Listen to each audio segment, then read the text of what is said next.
राजस्थान के जैसलमेर से कुछ किलोमीटर दूर रेगिस्तान के बीच एक गांव खड़ा है। सड़कें हैं, घर है, मंदिर है, लेकिन वहां कोई नहीं रहता।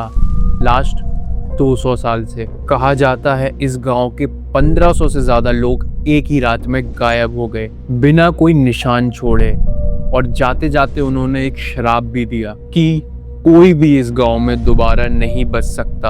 आज उस घटना को 200 से ज्यादा साल हो गए हैं, पर आज तक किसी ने उधर वापस जाने की हिम्मत नहीं करी। कुलधारा पलीवाल ब्राह्मण कम्युनिटी का एक प्रोस्पेरस गांव था। 13th सेंचुरी में बसाया गया।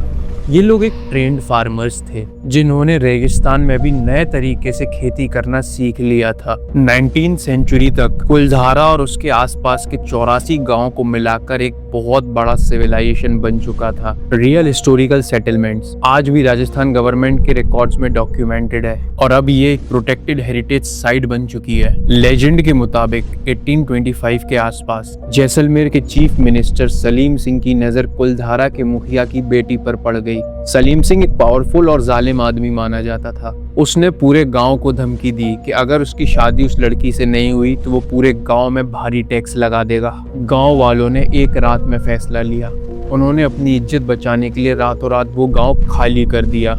एक ही रात में सिर्फ कुलधारा नहीं बल्कि उसके आसपास के 84 गांव भी खाली कर दिए गए। माना जाता है कि जब गांव वाले वहां से जा रहे थे तो उन्होंने उस आदमी को श्राप भी दिया कि तुम्हारे इस गांव में आज के बाद कोई नहीं बसेगा। और उस दिन से इस गांव को आज 200 से ज्यादा साल हो गए हैं, तब भी आज तक किसी ने हिम्मत नहीं करी उस गांव में दोबारा जाने की। आज कुलधारा एक टूरिस्ट साइट है और गवर्नमेंट उसका बहुत अच्छे से ख्याल रखती है, लेकिन विजिटर्स और लोकल्स जो एक्सपीरियंस शेयर करते हैं वो बहुत इंटरेस्टिंग है। कई विजिटर्स कहते हैं कि उन्हें खंडरों के बीच चलने की आवाज सुनाई देती है जबकि वहाँ कोई नहीं है। कुछ लोग बोलते हैं कि उनके फोन के नेटवर्क या कैमरा सडनली शट डाउन हो जाता है जैसे ही वो कुलधारा पहुंचते हैं। वहाँ के लोकल गाइड्स का भी कहना है कि इस जमीन पर अगर कोई अपना घर बनाने की कोशिश करता है तो कुछ ना कुछ हादसा होके वो काम रुक जाता है। अब यहाँ आता है एक और इंटरेस्टिंग हिस्सा।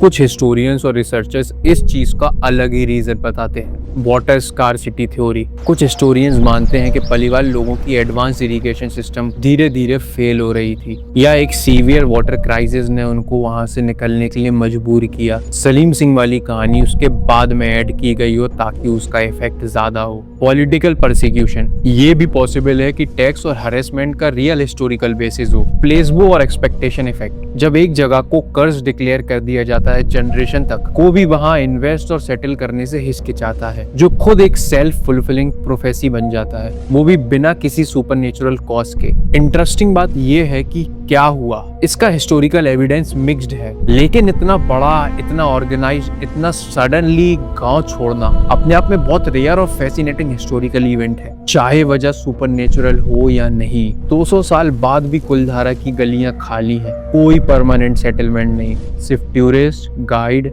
और रेगिस्तान की वो हवा। चाहे आप इसे श्राप माने या पॉलिटिकल या हिस्टोरिकल इवेंट, लेकिन एक चीज फिक्स है, 1500 से ज्यादा लोगों का एक रात में गायब हो जाना। हिस्ट्री में ऐसी बहुत कम जगहें मिलती हैं जहां इतना बड़ा मिस्ट्री इतने अच्छे से प्रिजर्व करके रखा हुआ है। सोचिए, जब एक कम्युनिटी अपनी इज्जत के लिए सब कुछ छोड़ सकती है तो सवाल ये नहीं कि भूत है या नहीं, सवाल ये है कि वो लोग क्या झेल रहे होंगे उस एक रात में। अगर आपको इस तरह के रियल इवेंट्स और मिस्ट्रीज पसंद है तो चैनल को सब्सक्राइब करिए और नीचे कमेंट में बताइए क्या मुझे आगे चल के इंडिया के ही इवेंट्स कवर करने चाहिए या वर्ल्ड वाइड। मिलते हैं अगली वीडियो में।